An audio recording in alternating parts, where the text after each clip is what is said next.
এ আমাদের উপরে ডমিনেট করে। এখানে যেভাবে কথা বলে তা বলে না।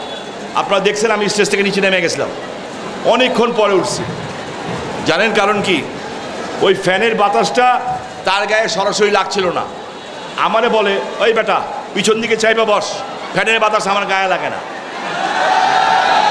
বলেন, আমার কলেজ, আমার মাটি, আমার তোলাম কলেজ, তুমি হইলাম মহিলা কলেজের একটা মেয়ে, আমরা তোমার দয়া করে বিয়ে করছি, তুমি আমার কলেজে এসে তুমি আমার ধমক দাও।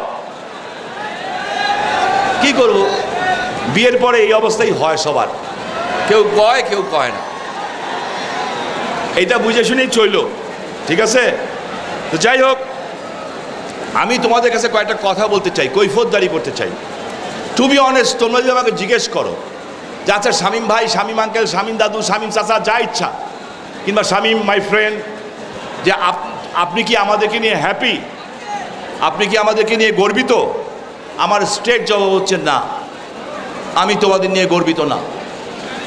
তুমি বললা কেন? কারণ আমি দেখি নাই, আমি দেখছি না। ছাত্রলীগের ছেলেরা মিছিল করছে, কোনো অন্যায়ের প্রতিবাদ করছে, ওই রিয়াদ রাফেল আমাদের মহানগর ছাত্রলীগের প্রেসিডেন্ট সেক্রেটারি, ওরা একটা করছে, ওরা তো ওদের পার্টি করে, এটা ওদের দায়িত্ব।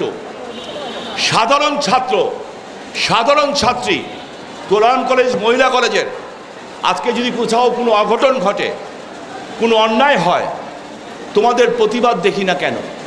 সেই অন্যায় যদি শামীম ওসমানও করে, সেই অন্যায়ের বিরুদ্ধে তুমি রাস্তায় নামো না কেন? তোমার কাজ কি? শুধু নিজেরটা?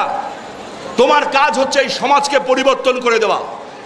পৃথিবীর বিভিন্ন দেশে শ্রমিক সমাজ আন্দোলন করেছে, আর বাংলাদেশ এমন একটা দেশ যেখানে ছাত্র সমাজ আন্দোলন করে দেশ স্বাধীন করে এনেছে। তুমি জানো না হয়তোবা 69-এর গণ অভ্যুত্থানে সারা বাংলাদেশে 11 জন লোক মারা গেছিল।